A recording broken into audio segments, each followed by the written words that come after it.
আমেরিকায় এখন উত্তাল পরিস্থিতি। লক্ষ্য নয়, কোটি মানুষ রাস্তায়। যুদ্ধ, রাজনীতি আর অর্থনৈতিক সংকট নিয়ে তৈরি হয়েছে এক ভয়ঙ্কর পরিস্থিতি। আজকের ভিডিওতে জানব আমেরিকার সর্বশেষ বড় আপডেট। 2026 সালের মার্চে আমেরিকায় ইতিহাসের সবচেয়ে বড় বিক্ষোভ দেখা গেছে। নো কিংস নামে এই আন্দোলনে প্রায় 80 লাখ মানুষ অংশ নিয়েছে। সরাসরি সম্প্রচার 50টি অঙ্গরাজ্যে 3000-এরও বেশি বিক্ষোভ হয়েছে। প্রধান দাবি যুদ্ধ বন্ধ, অভিবাসন নীতি পরিবর্তন, অর্থনৈতিক সমস্যা সমাধান। অনেক জায়গায় সংঘর্ষও হয়েছে, পুলিশ টিয়ার গ্যাস ব্যবহার করেছে এবং গ্রেফতার হয়েছে বহু মানুষ। বর্তমানে আমেরিকা ও ইরানের মধ্যে যুদ্ধ পরিস্থিতি আরও তীব্র হয়ে উঠছে। যুদ্ধ প্রায় 2 মাস ধরে চলছে। তরুণ ও বয়স্কদের মধ্যে মতভেদ তৈরি হয়েছে। অনেকেই বলছে এই যুদ্ধ ট্রাম্পের আগের প্রতিশ্রুতির বিপরীত। রাজনৈতিক অস্থিরতা এখন চরমে। ট্রাম্পের জনপ্রিয়তা কমে প্রায় 36% নেমেছে। সরকারে বিভাজন বাড়ছে, জ্বালানি ও বাজারেও প্রভাব পড়ছে। অনেক আমেরিকান মনে করছে দেশের গণতন্ত্র হুমকির মুখে। বিক্ষোভের সময় অনেক শহরের সহিংসতা দেখা গেছে। লস অ্যাঞ্জেলেসের 70+ গ্রেফতার, ডেনভার, ডালাসেও সংঘর্ষ। কিছু জায়গায় পুলিশ ও বিক্ষোভকারীদের মধ্যে মারামারি। এই পরিস্থিতির প্রভাব শুধু আমেরিকায় নয়, বিশ্বজুড়েও পড়ছে।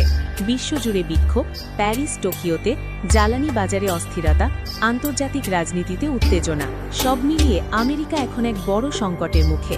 যুদ্ধ, রাজনীতি, অর্থনীতি সব মিলিয়ে পরিস্থিতি দ্রুত পরিবর্তন হচ্ছে। সব মিলিয়ে আমেরিকা এখন এক বড় সংকটের মুখে। যুদ্ধ, রাজনীতি, অর্থনীতি সব মিলিয়ে পরিস্থিতি দ্রুত পরিবর্তন হচ্ছে। আপনি কি মনে করেন আমেরিকার এই পরিস্থিতি কোথায় গিয়ে শেষ হবে? বিশ্বের সবচেয়ে শক্তিশালী দেশ যুক্তরাষ্ট্র আজ যেন নিজেই নিজের ভিতরে অস্থির। রাজনৈতিক বিভাজন, আইনি লড়াই আর রাস্তায় নেমে আসা হাজার হাজার মানুষ সব মিলিয়ে তৈরি হয়েছে এক উত্তপ্ত পরিস্থিতি। নিউ ইয়র্ক থেকে শুরু করে ওয়াশিংটন, বিভিন্ন শহরে দেখা যাচ্ছে বিক্ষোভ। একদিকে ট্রাম্পের সমর্থকেরা বলছেন এটা রাজনৈতিক ষড়যন্ত্র, অন্যদিকে বিরোধীরা বলছেন আইনের শাসন প্রতিষ্ঠা করতেই এই পদক্ষেপ। এই পরিস্থিতি নতুন নয়, কিন্তু এবার যেন উত্তেজনা পৌঁছেছে এক নতুন উচ্চতায়। বিশ্লেষকেরা বলছেন এই সংকট শুধু একজন নেতাকে ঘিরে নয়, এটি আমেরিকার গণতন্ত্রের জন্য একটি বড় পরীক্ষা। রাজনৈতিক বিভাজন এতটাই গভীর হয়েছে যে একই ঘটনায় দুই পক্ষ দেখছে সম্পূর্ণ ভিন্ন বাস্তবতা। সোশ্যাল মিডিয়ায় ছড়িয়ে পড়ছে নানা তথ্য, গুজব আর উত্তেজনা, যা পরিস্থিতিকে করছে আরও জটিল। প্রশ্ন একটাই, এই উত্তাল পরিস্থিতির শেষ কোথায়? আগামী নির্বাচন কি আরও সংঘাত তৈরি করবে, নাকি আমেরিকা খুঁজে পাবে নতুন কোনো সমাধান?